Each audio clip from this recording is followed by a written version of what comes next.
You know what's so interesting about console manufacturers is it seems like they can have it all figured out one generation and the next they can just completely blow the goodwill of the community. It seems like everybody on the internet for the past few days has been dogging this PS5 Pro for how bad, expensive, and underwhelming it is, but I'm gonna give you a visual representation of why this is the worst deal in modern gaming. It might even be the worst value in gaming in my lifetime, but while you guys consider whether or not that's true, I'm gonna give you a look at this. This is my launch edition PlayStation 3, you know, the big fat boy. And at the time of this console's announcement, it was more expensive than the PlayStation 5 Pro, adjusted for inflation. That being said, this is considered by many to be the greatest console of its generation. This is the holy grail of PlayStation.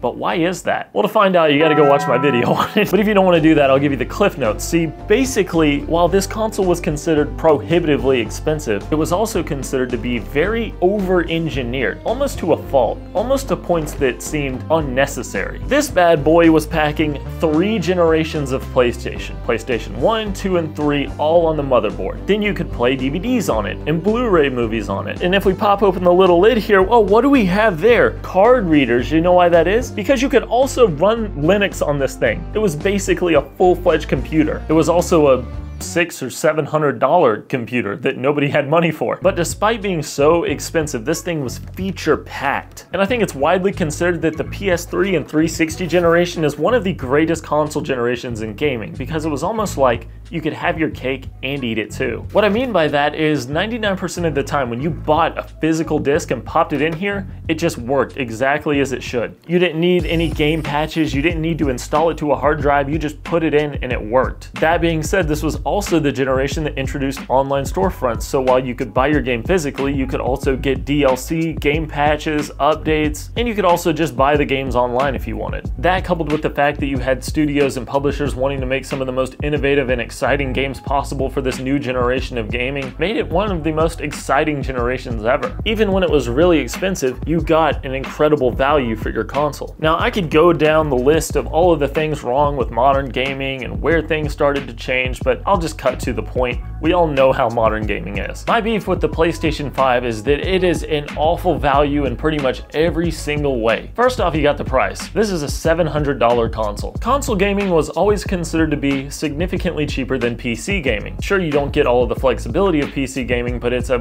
much cheaper entry point to get into the hobby. Some Ordinary Gamers recently did a video where he broke down the pricing of building a new PC that's comparable to the PlayStation 5 Pro, and he was only off by about $200. So let's talk about what you get with that PlayStation 5 Pro, or what you don't get rather.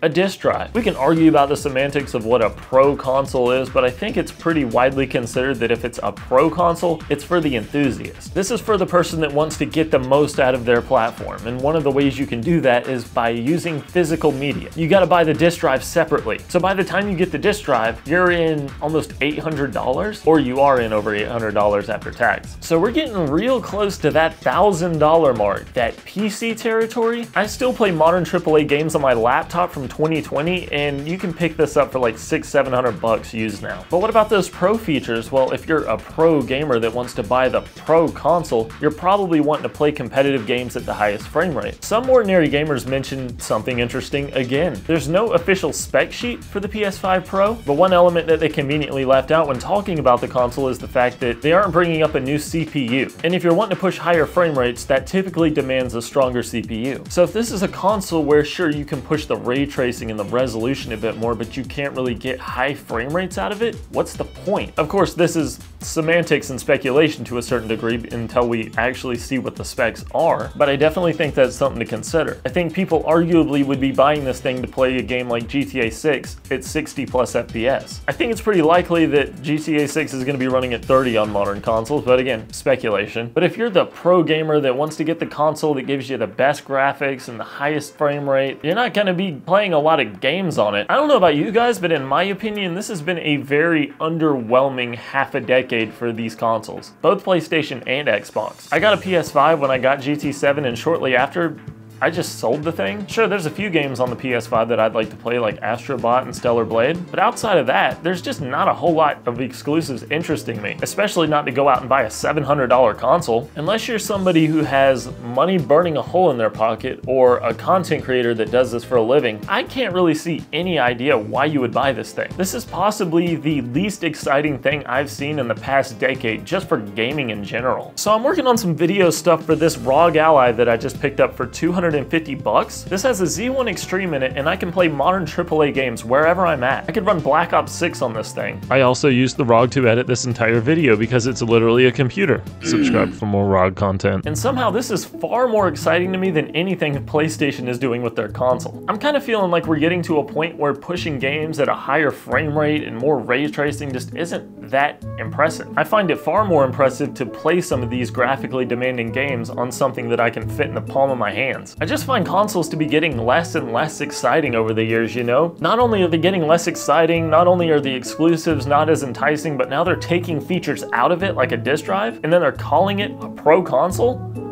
What are we doing here? Am I crazy? Yes. Am I getting too old? Yes. Dude, do I just not understand this current generation of consoles? I don't know. Tell me what you think in the comments. But for now, I'll just be waiting for GTA 6 to come out to play on my current console that I already have. See you guys later. Do you like dying hardware or video games that nobody cares about? Let everyone in the comments section know with new icons now available for channel members.